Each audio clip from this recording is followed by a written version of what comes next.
Bismillahirrahmanirrahim. Assalamualaikum warahmatullahi wabarakatuh. Pada video kali ini kita akan membahas salah satu topik dalam mata kuliah Administrasi Kebijakan Kesehatan, yaitu adalah formulasi kebijakan design and tools. Selanjutnya, pada video kali ini berikut adalah topik utama yang akan kita bahas. Yang pertama, kita akan sama-sama mempelajari apa komponen utama dalam formulasi kebijakan kesehatan. Yang kedua, bagaimana langkah dan tahapan dalam formulasi kebijakan. Yang ketiga, teori-teori yang terkait dalam proses kebijakan kesehatan. Dan yang terakhir adalah tools atau alat bantu yang dapat digunakan dalam setiap tahapan formulasi kebijakan. Selanjutnya, ini adalah salah satu contoh segitiga analisis kebijakan kesehatan, di mana dalam ilustrasi segitiga ini kita bisa lihat komponen yang saling berinteraksi untuk menentukan apakah kebijakan kesehatan ini sudah dijalankan sesuai dengan proses yang optimal. Jadi ada keempat komponen yang mempengaruhi satu sama lain. Anggap ini sebagai satu feedback loop, di mana salah satu komponen itu bisa menjadi input untuk komponen lainnya. Sehingga ketika interaksinya terganggu, otomatis akan mempengaruhi keseluruhan kebijakan kesehatan yang akan dibuat. Yang pertama, itu bisa dilihat dari sisi aktor, siapa yang terlibat dalam proses pembuatan kebijakan. Yang kedua adalah konteks, faktor sosial, politik, ekonomi, dan budaya yang mempengaruhi kebijakan. Yang ketiga adalah proses, langkah apa yang dilakukan pada saat kebijakan ini dibuat. Dan yang terakhir itu adalah yang berkaitan dengan isi atau konten muatan kebijakan itu sendiri. Selanjutnya, kita akan bedah satu-satu, mulai dari konteks. Konteks itu berkaitan dengan lingkungan di mana kebijakan dikembangkan dan diimplementasikan. Biasanya kondisi lingkungan ini sangat dipengaruhi oleh banyak faktor, baik itu faktor politik, ekonomi, sosial, dan kultural. Tergantung konteksnya, maka kebijakan kesehatan itu akan berbeda. Kebijakan kesehatan yang dibuat di Indonesia akan berbeda dengan kebijakan kesehatan yang dibuat di negara-negara maju. Karena apa? Karena berkaitan dengan kondisi ekonomi, politik, maupun sosial. Jadi kita bisa lihat di sini bagaimana konteks itu bisa mempengaruhi kebijakan kesehatan yang dibuat oleh suatu negara. Selanjutnya, kita bisa sama-sama lihat beberapa faktor yang ada dalam kebijakan kesehatan. Yang pertama, faktor situasional yang mencakup kejadian-kejadian sementara atau unik yang mempengaruhi kebijakan. Yang ini berkaitan dengan kejadian-kejadian yang sifatnya itu jarang terjadi, namun ketika terjadi itu bisa menimbulkan gangguan yang luas, sehingga perlu disikapi dengan pembuatan kebijakan yang tepat. Yang kedua adalah faktor struktural, yaitu yang berkaitan dengan kondisi yang lebih stabil dalam masyarakat, seperti sistem politik, ekonomi, atau demografi. Dalam konteks kebijakan kesehatan di Indonesia, ketika kita bicara sistem politik di Indonesia itu terbagi ke dalam trias politika, baik itu eksekutif, yudikatif, dan legislatif. Yang mana dalam konteks kebijakan kita harus perhatikan bagaimana kebijakan kesehatan ini bisa kita melibatkan keseluruhan unsur politik tersebut. Yang ketiga, faktor kultural. Faktor kultural ini meliputi nilai dan norma sosial yang mempengaruhi bagaimana layanan kesehatan disediakan. Dan yang terakhir adalah faktor internasional. Apakah ada pengaruh dari negara atau organisasi internasional yang mempengaruhi kebijakan kesehatan? Contohnya, apakah ada komitmen internasional disepakati oleh seluruh negara sehingga lembaga internasional bisa mengalokasikan fundingnya untuk membantu negara-negara seperti Indonesia dalam pencegahan penyebaran penyakit. Selanjutnya, kita bahas komponen yang kedua, yaitu adalah aktor. Aktor ini terbagi ke dalam 3 aktor utama. Yang pertama itu aktor utama. Aktor utama itu adalah mereka yang terlibat langsung dalam perumusan kebijakan.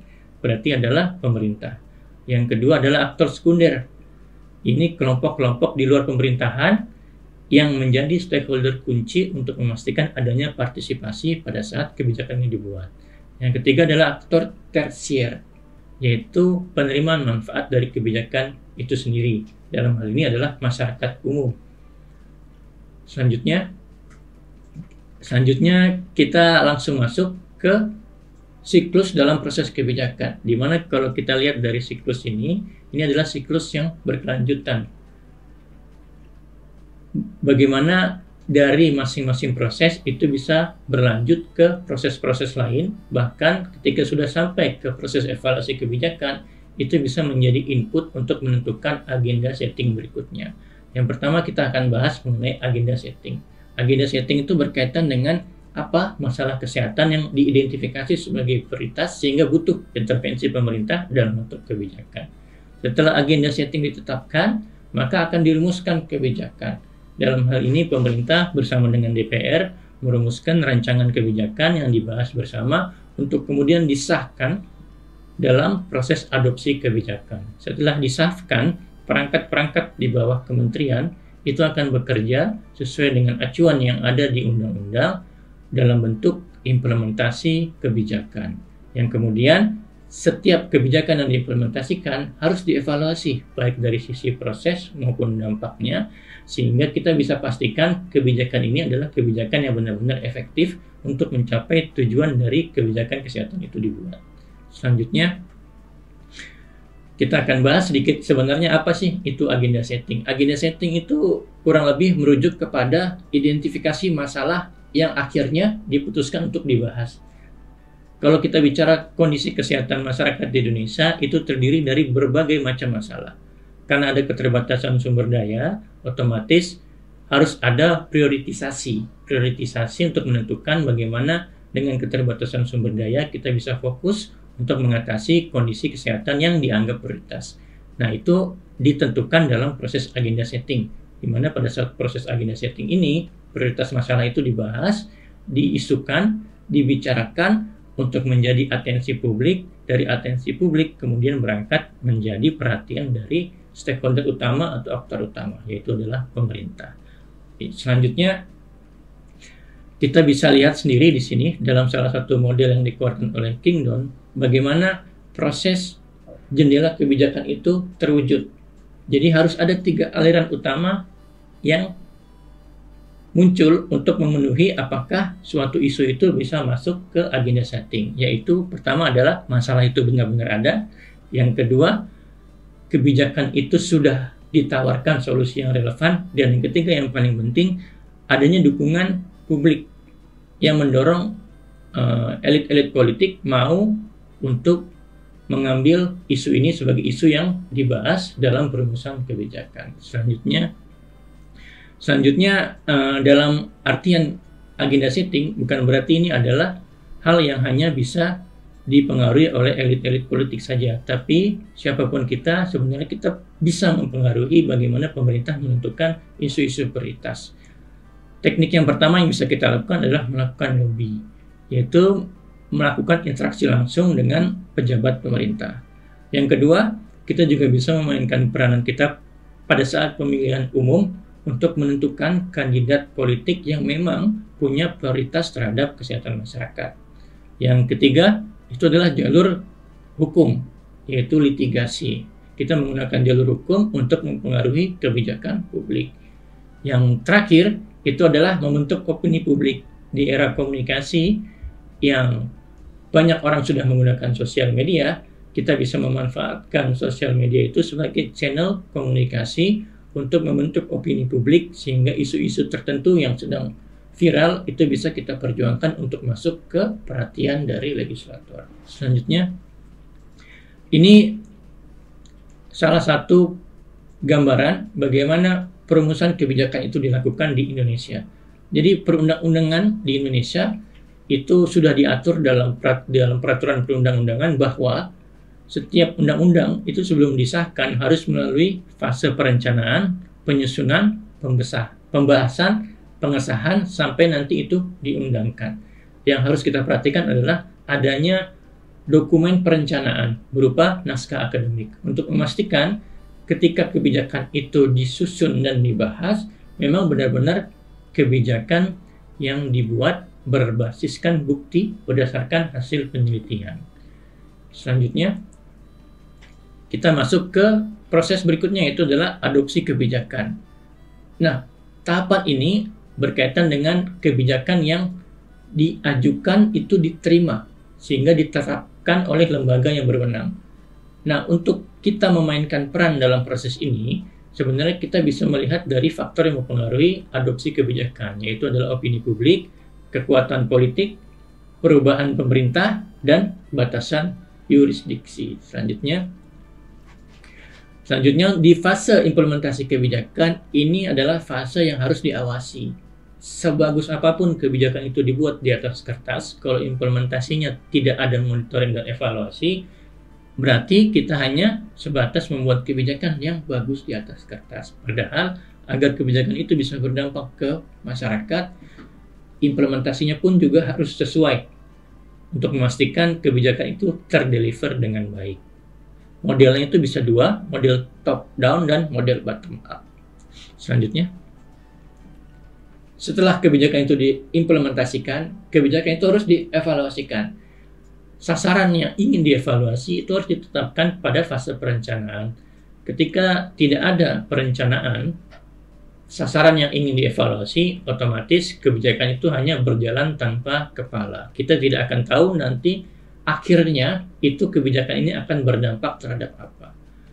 Maka penting dalam proses ini, evaluasi kebijakan itu dilakukan untuk melihat efektivitas proses maupun hasil. Apakah kebijakan ini berjalan sesuai dengan proses yang sudah ditetapkan di fase perencanaan?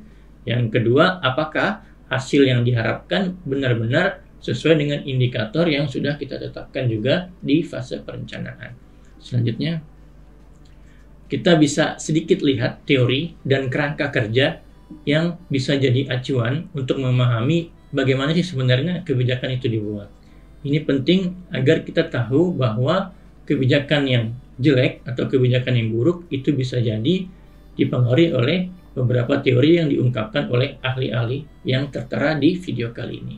Yang pertama, menurut Lasswell, bahwa kebijakan itu harusnya diambil ke dalam tahapan yang sistematis, mulai dari penetapan agenda sampai ke evaluasi. Dan kebijakan itu seharusnya memperhatikan segitiga kebijakan, baik itu aktor, konteks, proses, dan konten. Bagaimana kita memastikan interaksi dari keempat komponen yang ada di segitiga kebijakan untuk memastikan kebijakan ini memang dibuat dalam rangka untuk memastikan pencapaian strategis prioritas pembangunan kesehatan di Indonesia.